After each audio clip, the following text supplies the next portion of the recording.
Hello, everyone. Welcome back to a live stream from the ALEC TV studios here in downtown Atlanta. We are at the 49th annual ALEC annual meeting, and I'm just outside the main ballroom here. We had our headline speaker, Vivek Ramaswamy. He just addressed our members. Then he's part of a panel with economist Stephen Moore and Andy Pudgener. He's a restaurant CEO, and they're talking about all things related to the politically motivated investment schemes that are insidiously infiltrating our state pension funds and those pension plans. So that economics panel, they're looking at all things related to sort of the woke capitalism. Vivek called it the woke industrial complex when addressing our state lawmakers here today. So they're finishing up with a panel there in our main ballroom. And then we're expecting any moment now to be joined by the Virginia Secretary of Education. Her name is Amy Gudera. She is a rising star on the national scene. The Virginia Governor, Glenn Youngkin, appointed her to be his Secretary of Education. She has been an advocate for education reform for many years in the state of Virginia. And of course, you know what some people are calling the Virginia experiment. We had Governor Glenn Youngkin was elected to office in Virginia largely on the basis of his promise to open the schools and remove the mask mandates and other COVID restrictions that were really hurting students. So Governor Glenn Youngkin came in on a platform of making education his focus, addressing parents' needs and concerns. So we will be speaking with his Secretary of Education, Amy Gudera, momentarily. I'm also expecting that coming out of the ballroom, we could get Vivek Ramaswamy or Stephen Moore to drop in and say hello to us. So right now I'm in a bit of a holding pattern as we wait to see who will join us. But I definitely wanted to give you an update on what's going on here. This afternoon at our noon session, which I believe begins right at 12:30, and you can live stream that on the ALEC homepage if you want to watch that. We'll be hearing from Dr. Alveda King. She's going to be talking again about education reforms. We'll also be hearing from others on the issues of education, including one of our big keynote speakers, Betsy DeVos. She is, of course, the former Secretary of Education in the Trump administration. And I know that so many of our members here from all across the country, one of the big problems that they are dealing with in their states is education, the stranglehold that teachers' unions have on our public schools. And they're looking for solutions that they can bring back to their states and say, how do we empower parents? How do we give parents and children the most options and choices? It's something that here at ALEC, we like to call education freedom. So that's something that a lot of our members will be talking about. And we're so happy to have Amy Gudera joining us now. She, of course, is the Secretary of Education in the state of Virginia. So Amy, just join now. We're super casual. All right, I'm dropping everything. You are fine. It's not like we have a big space for you to work in either, so I apologize. Sorry. But thank you very much, Secretary. We are grateful to have your time. So I was just telling the folks here that Glenn Youngkin in Virginia was elected largely on the basis of his promise to bring empowerment for parents and families in the area of education. Can you tell us some of the things that you and Governor Youngkin have been doing in Virginia? I'd be happy to. Thanks for having me. Thank you. And I'm really excited to be part of the luncheon lineup, and we're going to talk a lot about this. Yeah. But bottom line is, we're really working to restore excellence to education in every community in the Commonwealth, right? We have excellence in our schools in Virginia. It exists places, but it does not exist in every community. And that's not right. And we know that especially the kids that are furthest behind are getting more so. And to be blunt, we have not been providing taxpayers, parents, and educators the information that they need to know which kids need help, where they are, and how we're going to help them get to the point they need to.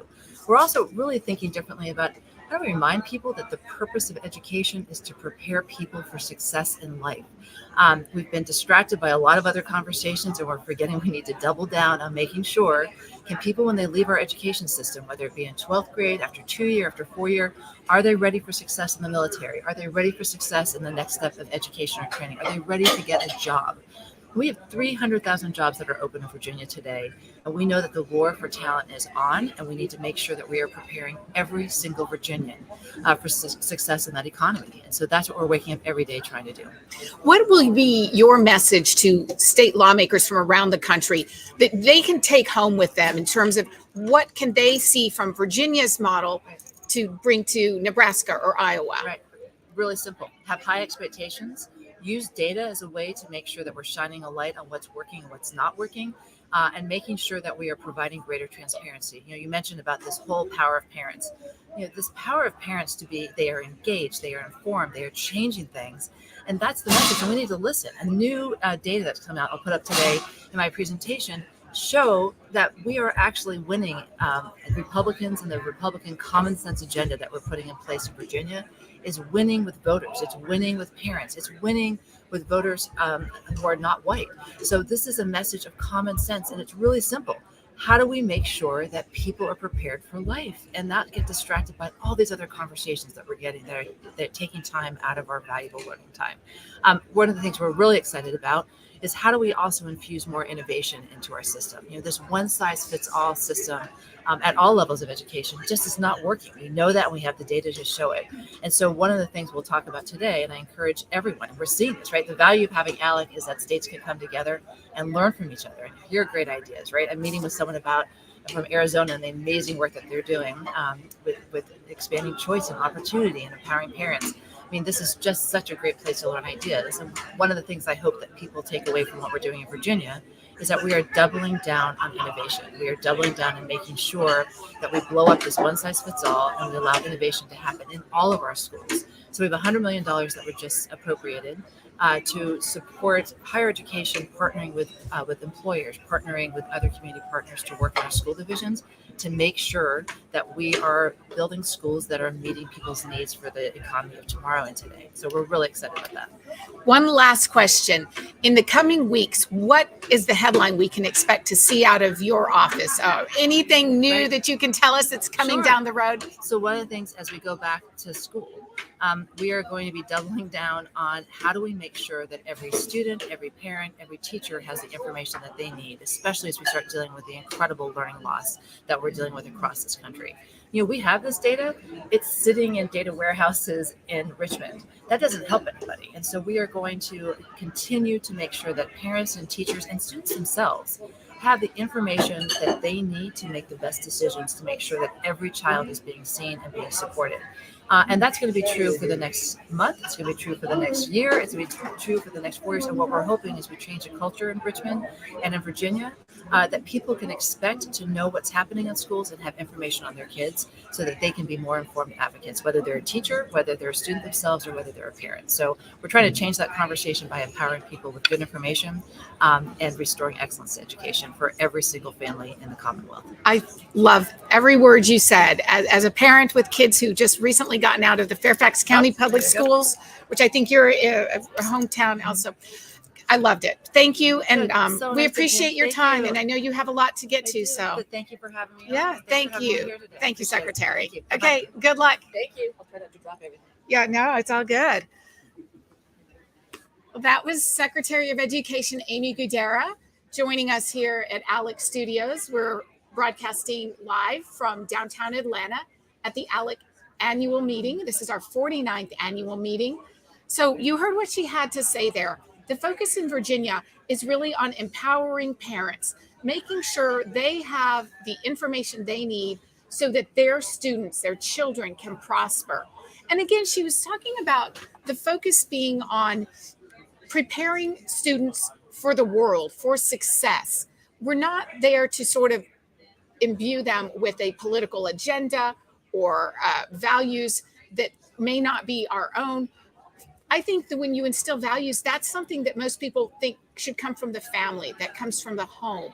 The school system is there to help prepare your child for success, once they leave the schools.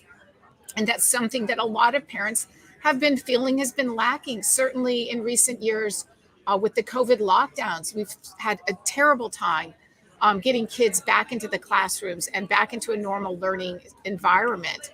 So Governor Glenn Youngkin of Virginia was very much a leader in that. And his Secretary of Education, Amy Goodera, is here at the ALEC annual meeting to share that message of success, of the reforms they're doing in Virginia. And she's sharing that with other state lawmakers around the country. And Jay, can we go ahead and change the battery out? I think it just died. Oh, I'll give you the new battery. That's okay. This has happened before. So we're not live. Well, We're dead. we're dead. It's just wax. I think the audio is still going. Live we're going. So just push it in.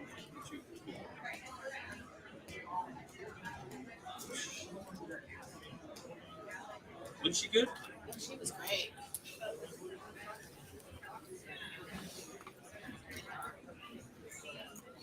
All right, I'm back. Well, I think you're hearing me, but we're just going to get the video component working.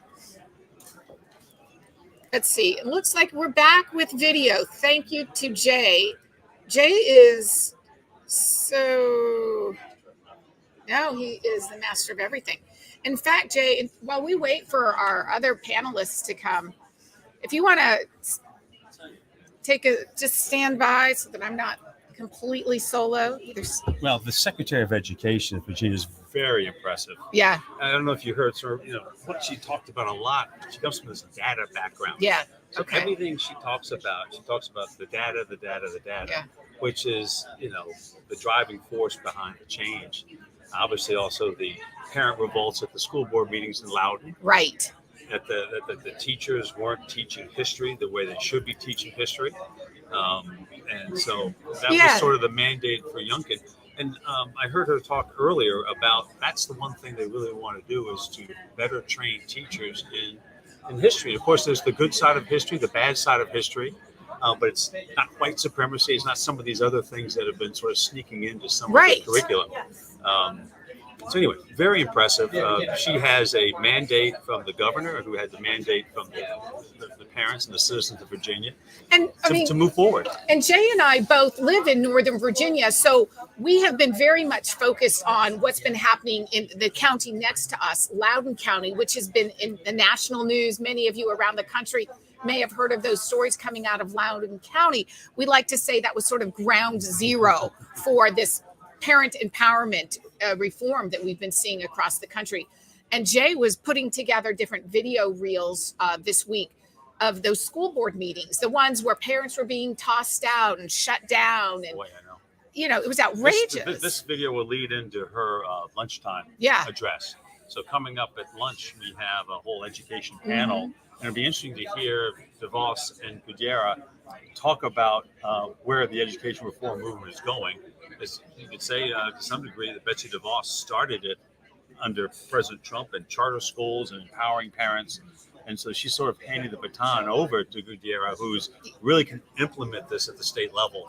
And, and I'm sure Goodera's going to have all the data on test scores changing and this, that, and the other thing to sort of emphasize and reinforce that the direction they're going is the right direction. But it's the battleground state, Virginia. Yeah. And education. And I think that one of the things that happened during COVID is so many parents' eyes were open to what was happening in the classrooms, what was being taught, what wasn't being taught. And then, of course, so many schools were shut down that parents were sort of innovating on their own, like forming little pods and getting neighborhood groups together. And so coming out of COVID, a lot of parents are like, wait a minute, I might try something new here. I'm not locked into the traditional public school system. So this is just a space right now where there's a lot of room for innovation and movement. And parents are open to new ideas on what is best for their children. Well, they were finally getting a front row seat into their child's education during the pandemic, where they set up dining rooms became schoolrooms. Yes. And they're looking over the shoulder and going, what's going on Exactly. here? And, it's this sort of Governor Youngkin saying, can you point to it? and it just has permeated the system. Is Yeah. So it's sort of a whole core value moral change in how education has changed, is that just being reformed in Virginia. So there'll be huge battles with the teachers unions. Yes, absolutely. Huge battles over curriculum and teacher training. And so yeah, I see our intern waiting. No, I don't think they're ready yet, but we are expecting economist Stephen Moore and Vivek Ramaswamy to maybe join us. Any word on that? Oh. That sounds like Steve Moore. He first said he'd do it. He's and probably then, doing a Fox hit, then a Wall Street Journal column. And probably then, that's just the next half hour. We got preempted by Fox on Stephen Moore. But that's Stephen Moore for you. So what about he's doing NTD. Okay, it looks like Vivek is working with another TV crew. And so as soon as he wraps up with them, he will join us. Did you get to hear? You didn't get to hear Vivek. I was up at the Hugh Hewitt interview, which once this annual meeting is over in a week or so, we'll have a landing page for a lot of these issues. I mean, I see doing a sitelet on education, where we can take Udara's speech, her interview here, interview Hugh Hewitt, and put sort of a whole page together on how she sees Virginia's experiment, so to speak, spreading around the country. So that'd be something real worthwhile checking back at ALEC.org, and you'll even be able to have a whole highlights of Gudera and DeVos on one page, and that would be part of the education task force. That yes, there. So. Yes, that's a great idea. So I was able to listen a little bit to Vivek's speech, and he talked about the woke industrial complex. I think that's sort of a tagline that he uses a lot. It's new to me, and I really liked it because I think it accurately portrays what is going on in the country. Like he was saying, they've become like a fourth branch of government that the founding fathers never envisioned. There's no checks or balances on them. It's just kind of, they meet in these boardrooms and they get pressured by some of their stockholders, or increasingly what we're seeing is they're being pressured from the bottom up, their own employees. They may have 25-year-olds in there demanding, these woke policies, and they're caving to them. And it's creating a really unsustainable model. Right. And while you can be for, everyone's individual rights and protests and all, it gets to be too much when I think a small group can dictate to a company whether it's about leadership, again, core values, what you believe in, not ignoring the problems we have in society, but addressing them in a good, responsible way, and to create change where change is needed.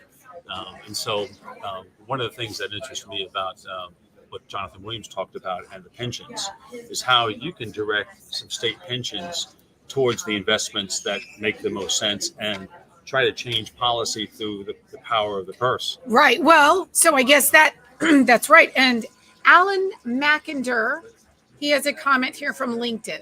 A concern and recommendation: remove the corporate influence from education, get back to the basics of education rather than industrializing it for corporate profits.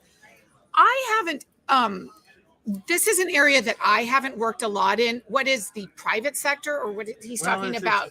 Corporate influence? It's at different levels, I think. Some of the charter schools are sponsored by corporations. That is and you hope they're in it for the right reason, which is to give a broad education and an improved education to certain demographics that want to go to a charter school. And I actually applaud public-private partnerships in education, because so often you come from a district or a community that doesn't have the tax base. And so there's a big discrepancy in how education is funded. And sometimes corporations can go in and do good things. We're also really seeing it in post-secondary, where you have companies like Amazon moving their second headquarters to Arlington, Virginia, and Virginia Tech, George Mason, Marymount University have set up satellite campuses just to feed them the talent they need. That's one of the reasons that Amazon wanted to come to Virginia to begin with, is that get the talent. Now, that talent hopefully will be trained to do the Amazon jobs. Right. Is that a good thing, a bad thing? It all depends on your view of Amazon. Is it valuable to keep Amazon as a great corporate citizen and a major contributor to the tax base?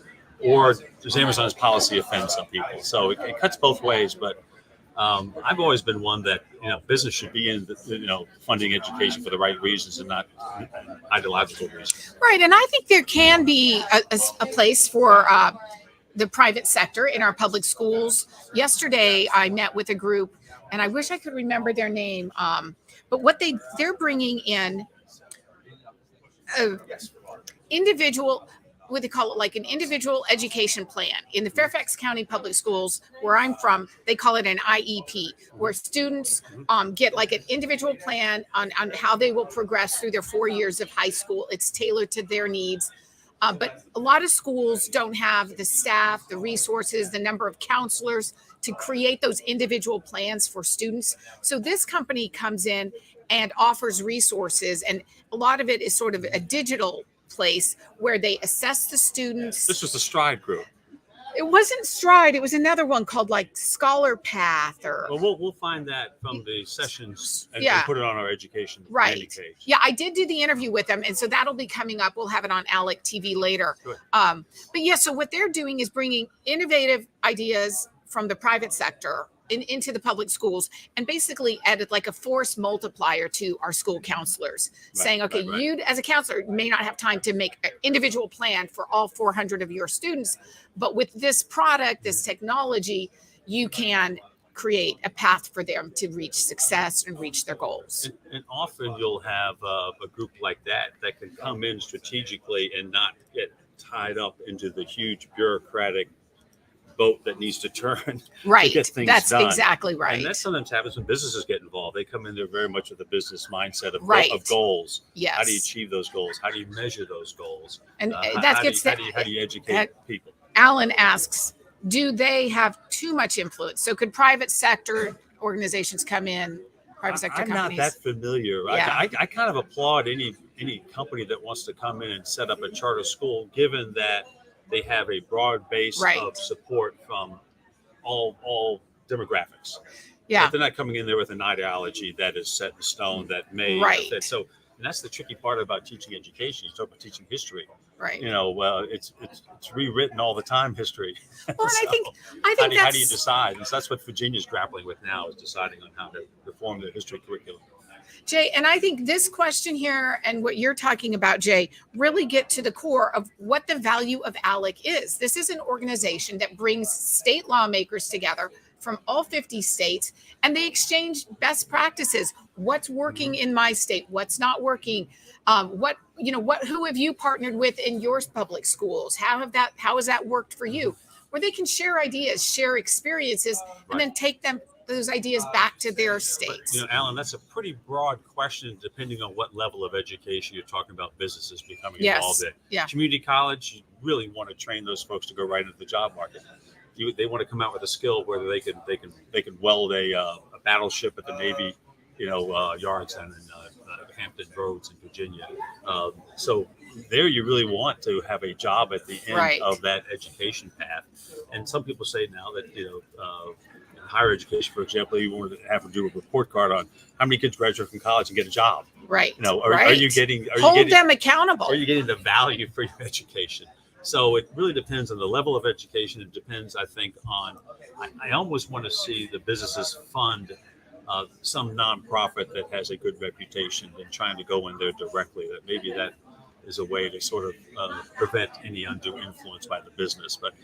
I don't know. Maybe Alan. I don't know a business going in there and trying to really, sort of co-opt it. Yeah, and then go in there for some wrong reasons. But I could be wrong about that. Hopefully, it's not happening, and that the quality of education only improves if there's corporate funding. Okay, so Alan is being so interactive with us. Elementary. Elementary. I'll tell you, elementary is, I've always been kind of, it depends on your zip code, and it's unfortunate. My elementary school down the block has annually about a $50,000 to $60,000 fundraiser that goes into the PTA that helps teachers with supplies. And you live in a community where the parents are very involved and they want to donate and help. Well, they tend to be involved in the elementary school. Yeah. They're walking their kids to school, put them in the school bus, and then it sort of drops off as It's as the end of the day, when you ask your kid, so what did you learn today? Yeah. They may tell you in elementary school, they may not. Yeah. I didn't learn anything in middle school. Every night. That's the story of my life. I don't know of too much corporate involvement in elementary school. I could be wrong about that. If you have an example, let us know. But the corporate involvement really becomes the charter schools. But more importantly, it's the tax base of the community that can drive education and the funding that goes into teacher supplies. It has. I will tell you where corporate funding does come into play when you have a tax base increase like Arlington has. You have Nestle's North America corporate headquarters. You have Amazon coming in, Northrop Grumman. That tax base then can raise teacher pay. And that's a good thing, because getting teachers into the field and getting them an adequate pay with inflation and all that is not easy. So I don't know if that answers the question or not, Alan, but if you have an example of someone going in there in a not so straightforward way and funding elementary school, I'm unaware of it. Well, I think the bottom line for most parents, well, really all parents, we want the best for our kids. We want them to get the tools they need to succeed as they go through life.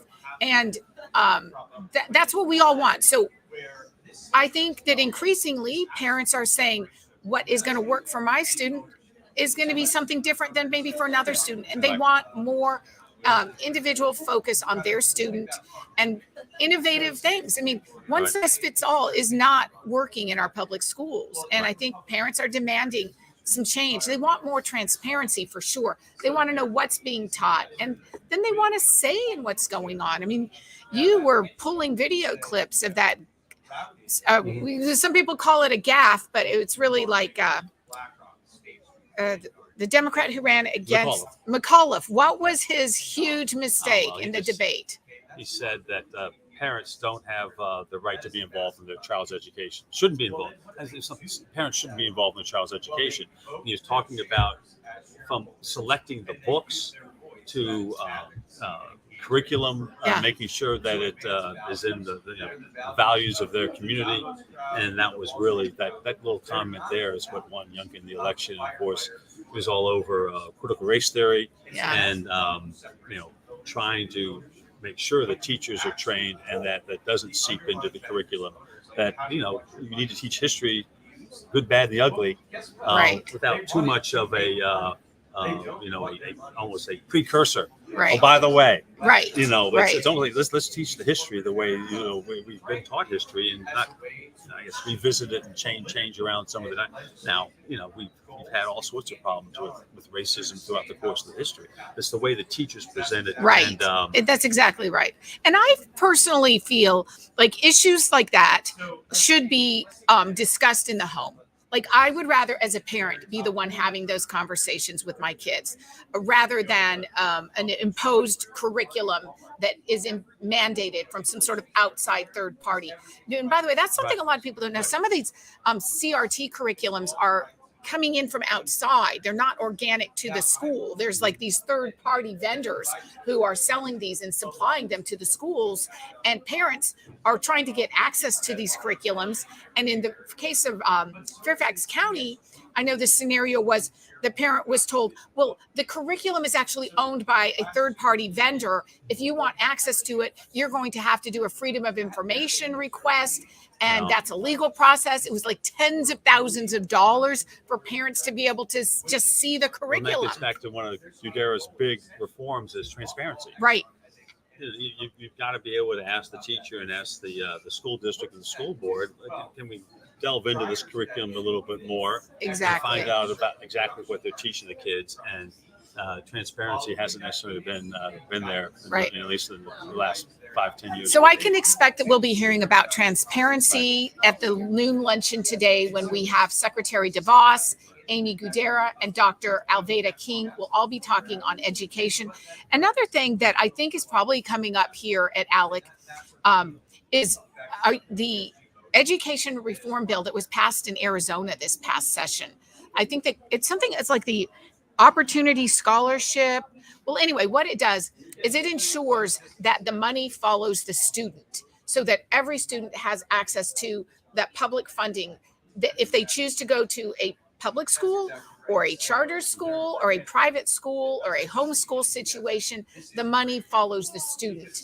And that was huge in Arizona. And I feel like Arizona is going to be sharing that model here at ALEC, telling other states, Yeah. We're learning a lot about education. Right. Yeah. I didn't necessarily know what was going on at Virginia schools till the school board uprisings. Right. And you have, very fervent views on both sides of that issue. Yeah. But it's important that, we learn and that it is transparent. And you do want, if you elect a school board, you do want them to be responsive right to the parents and the community that elects them, and be able to answer the questions and be transparent and show the curriculums and to make sure that parents do have an input.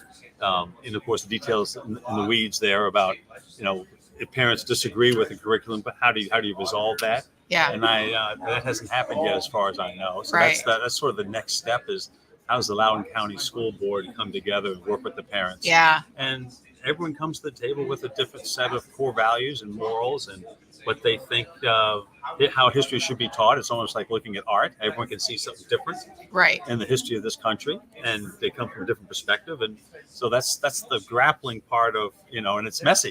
Right. It is. But what I think why education has become such a touchstone here, is that the right word? It's something that has set off so many nerves, is because every one of us, either we have children currently in the schools, or grandchildren coming up in the schools, or our children, went through the system. We went through the system. We all have an opinion because we've all experienced some form of education, some perhaps private education, but our tax dollars are going towards this. So we all have a stake. And I just saw Alan's next comment about, he's really concerned that kids are being groomed rather than developed. Oh, wow. That's a whole can of worms. I'm not sure how you split hairs between groomed and developed. Right. But, you sort of talk about the Pink Floyd song, Another Brick in the Wall, right? Yeah. Yeah. You just want, the way I value education is that you want a kid to come out with the ability to think. To think and to get a job. I'm a big reader and writer. Yeah. These kids have their noses to the phones all the time. They can write a quick, tweet with all the emojis and. But if you again, this is more the liberal arts view. Yeah. You come out of this, yeah. even if you're a curriculum in business, you come out with the ability to think, right, and express your thoughts, and hopefully be a good, productive citizen and understand what democracy is all about. So, grooming and developing have lots of different connotations depending on where you're coming from. Yeah, I think this is the sort of core of the discussion is what's the expected outcome from our schools? What do we want? What's the end product? When the kids leave, 18 years old, they're out. I want them to be able to succeed, to be able to either get a job in something that they're good at, they have a skill for, or go on for more education and to be successful. And to be, like I used to tell my kids growing up, and you maybe said something to your kids, I would just say at the end of the day, I said two things. I really want you to be a kind person, and I want you to be a productive citizen.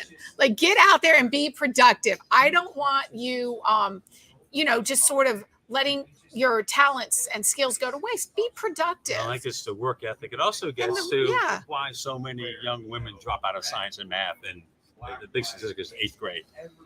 Are there enough role models in those fields? I think you're seeing STEM really trying to develop role models, particularly for young women that are turned off somewhere along the way. They go from playing in the in the Play-Doh and stuff to doing other science experiments. Somewhere along the way, that hands-on learning and being fascinated and trying to answer questions. I don't know what happens. What happens to it? Again, it may be the curriculum, maybe teaching, maybe kids stuff going on. Now these kids come to school with all sorts of issues that teachers never used to have to handle before. So there's a big social component to teaching now. Right. There absolutely is. So many students are relying on their meals. Yes. And we're hearing this so much coming out of COVID.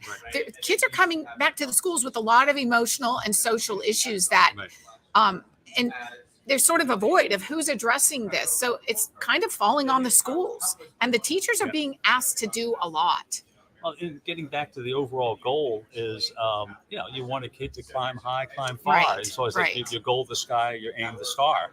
We want them to be able to achieve and have opportunity, Right. and to be able to advance and feel that there is no ceiling. Right. And everyone gets bumped up against something in their lives, but you have the skills and the education to figure your way around it, to keep your eye on the prize, whatever turns you on and your passion. So whether that's a nonprofit, whether it's a for-profit, whether it's going into education, everyone, I think, that's successful had some teacher they can point to. Oh yeah. That was an inspiration to them. And so I think that's really what it's all about. I remember all my high school teachers and college teachers, and Yeah. I had to get an A in political science when I was in college at Chapel Hill, and I adopted my professor's dog.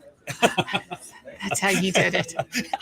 I named it after my professor. I got, anyway, that one, the only reason I think I got a good grade in that class. But anyway, I was very good friends with my professor and my teachers, and wanted to seek them out for, any issues on subject matter that I needed help with. Yeah, that is a really good point. I mean, teachers aren't there just to teach. They often become mentors and really valuable and inspiration in your life. You just don't want anyone to shut down their mind, and to keep an open mind, and to keep trying to become lifelong learners. Right. And one of the things that was kind of great being with ALEC and being in the communications business is you just have to read everything and absorb everything. Right. And some of these issues are really complicated, like education. Yes, they are. And you do the best you can with understanding it and forming your own. The idea is you do seek out information to form an opinion, and that opinion's your opinion. And I don't necessarily agree with it, but when my son or daughter will say something, I'll say, I don't agree with it, but I'm glad you're thinking about it. Yeah, I have those conversations like that. So same way, I'm not sure I agree with you, but. And for my son, it's a lot of the Barstool sports stuff that he's Okay. But that's okay. He's listening to podcasts. He's engaged with the world in some degree. Yeah. So that's all good. But I'm going to just shout off camera here for a second. Any update on getting Vivek, or? We can come back in a second too. So. Okay. So we were holding by, sort of in a holding pattern, waiting for Vivek Ramaswamy. What time do we have now? 10 o'clock. So what, about 2 hours? We'll have other people that will come up throughout the morning, but it's really worth staying and coming back for the education panel. Yeah, we will be live streaming that education panel, I believe, at 12:30. Yeah, 12:30. It'd be great to get DeVos back here for maybe even Q&As online or something like that from folks that are tuning in live. But at least we'll hopefully catch up with her, which would be wonderful. Okay, great. Yeah, we've put out a request for her. So we're just going to take a break here and come back at 12:30 for the education panel. And then we'll have some more guests here at ALEC TV Studios. We are broadcasting live from downtown Atlanta at the ALEC 49th annual meeting. Thanks, everyone, for being with us today.